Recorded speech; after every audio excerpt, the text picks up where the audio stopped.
When we first came back, you talked about the young man in the elevator and the absence of judgment. The unabashed kindness. Yes. Just kindness. Yes. It was funny because that really resonated with me, because I was thinking, if I had a chance to come up here, my big question is, why is it, or how is it, that we often stand in judgment? Is that something of maybe the physical condition that allows us to try and differentiate from different situations? Yeah, because judgment in and of itself is like choosing. It's like choices. And if you are the creator of your own experience, and you are, then don't you need to be in a place where you can come to your own conclusions about what you prefer? So, of course, evaluation and deciding, decision, judgment is all part of that process. But when judgment works against you is when you push against something. Feel the difference between being at a buffet with a lot of variety and choosing what you prefer, as compared with condemning what you don't prefer. Oh, that shouldn't be there. Get that out of there. That shouldn't be there. That's going to get on my good stuff. Get that away. Trying to push something away is when judgment becomes toxic to you. Because in this attraction-based universe, there's no exclusion. So when you say yes to what you are choosing, you're including it in your vibration. But when you shout no at what you don't want to include, you are including it in your vibration. Because the universe doesn't differentiate between yes and no. It's the attention to the subject. Now, you might say, well, what about the intention within the attention? If it is my intention to get it, and it's my intention not to get that, wouldn't my intention serve me? And we say, yes, but when you're pushing against, your intention is thwarted by your own contradicted energy. And that's where you're going out of alignment. You've put all of your intentions in your vortex, and Source hears it, and Source is delivering, endless ways that are ripe and ready for you right here and now. But in your awareness that what you want isn't yet, then you set up a vibration of resistance where you disallow it from coming. So even though the answers are coming and the situations are unfolding and the opportunities are plentiful, you keep missing it because you're not in the receptive mode where you can receive it.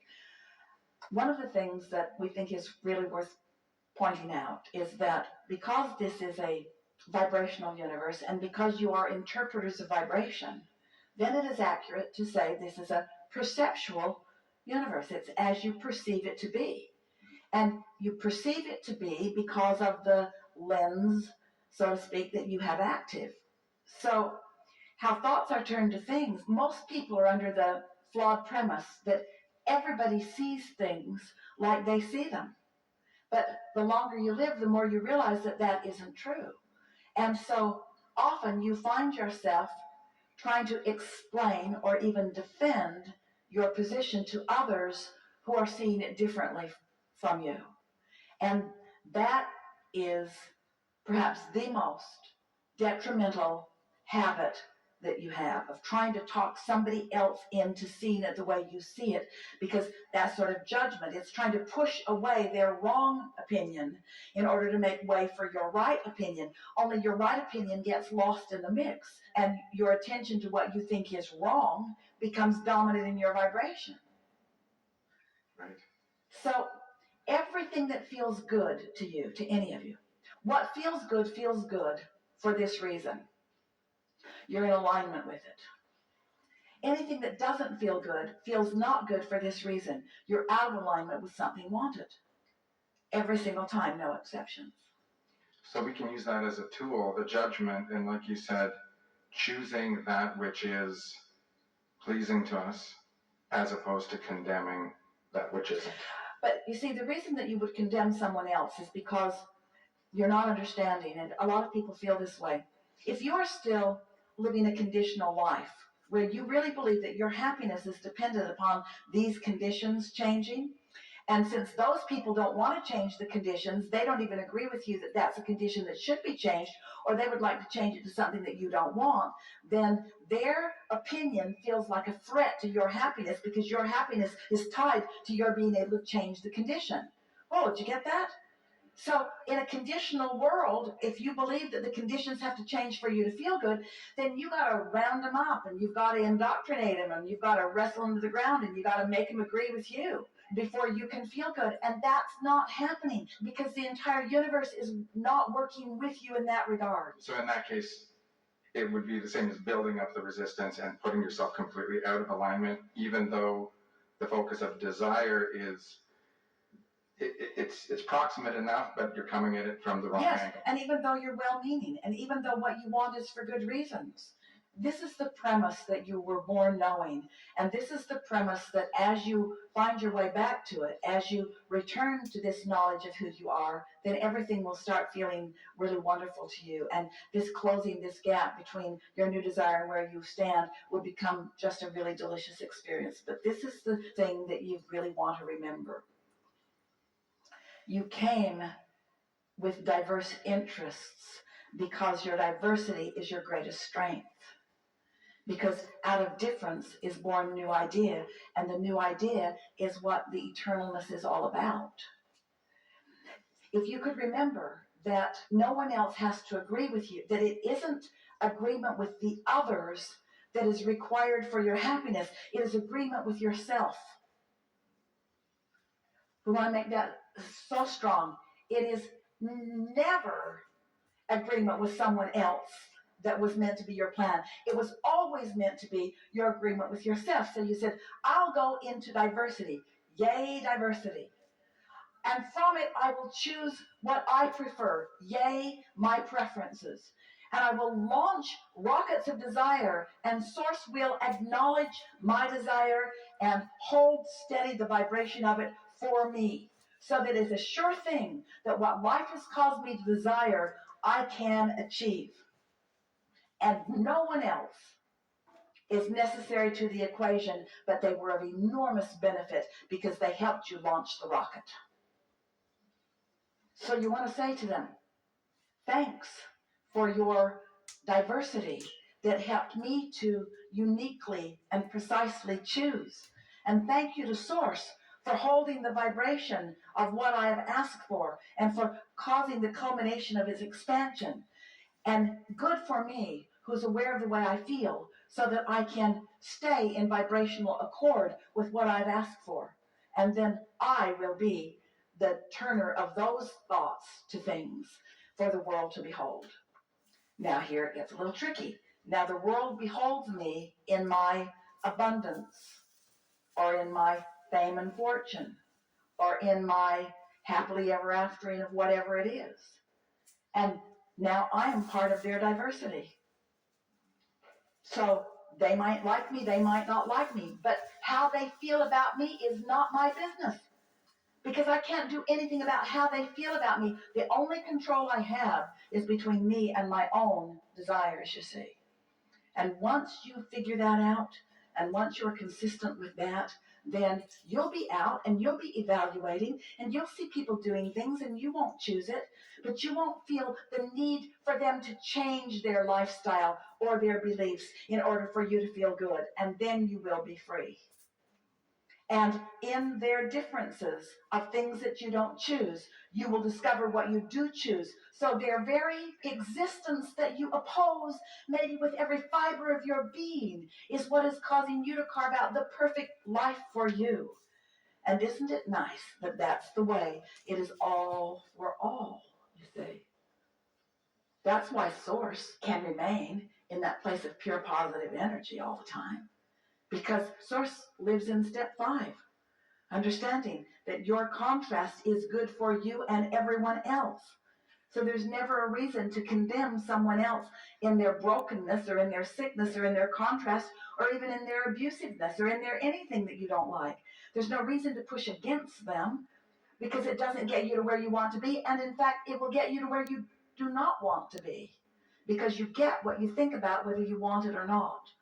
So we will make this strong statement to you, to all of you, that the reason that anyone would feel judgment or need to control another is because you're not secure in your own alignment yet.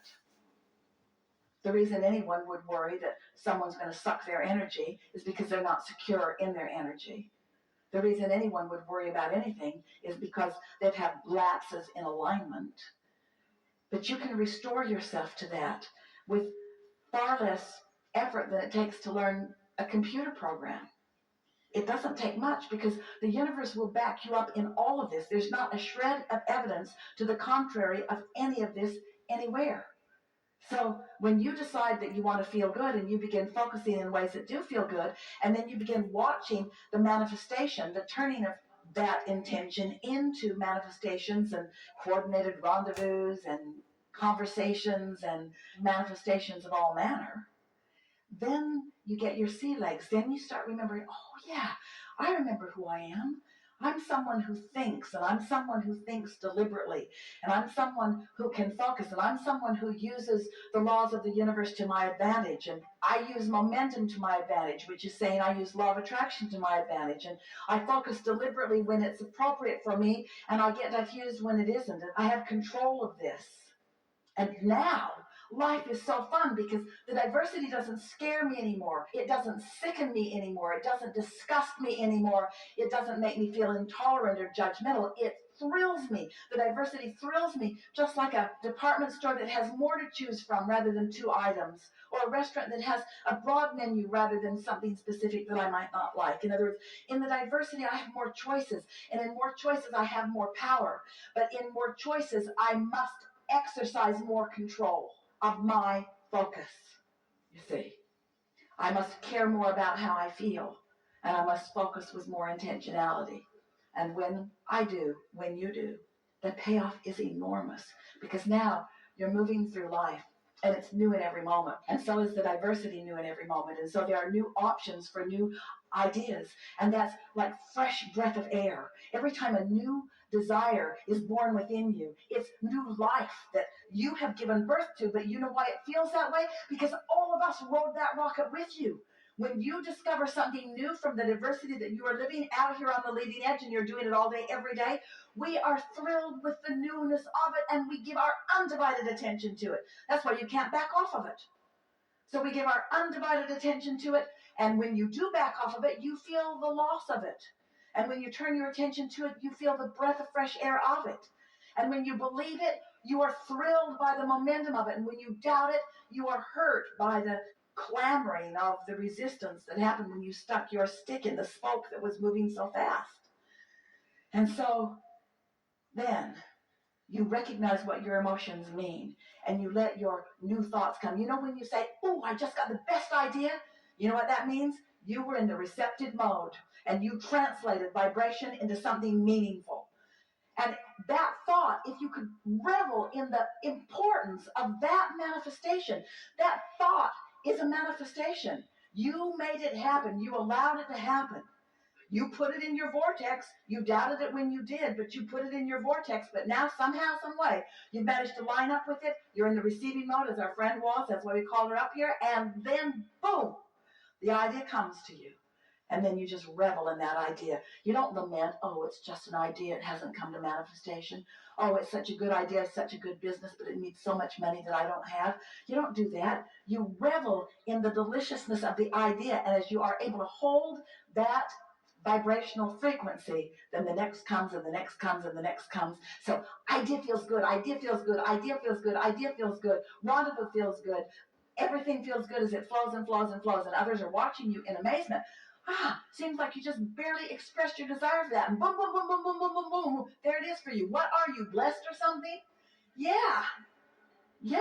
I figured out how to let the laws of the universe work for me. I decided to accept my worthiness. I decided to accept that I am cared about, that I am loved. I decided to accept that I'm a good person. I decided to accept that what I did before doesn't matter, that the only thing that matters is where I am now in relationship to what I want. And I've got the juices flowing now. That's how life is supposed to feel for you. It's the way it feels for us about you. We revel in your intentionality, whether you're blocking it or not. And you know how you can tell that we're reveling in your good flow? By your negative emotion. Because your negative emotion means you're doing something different about you than we are.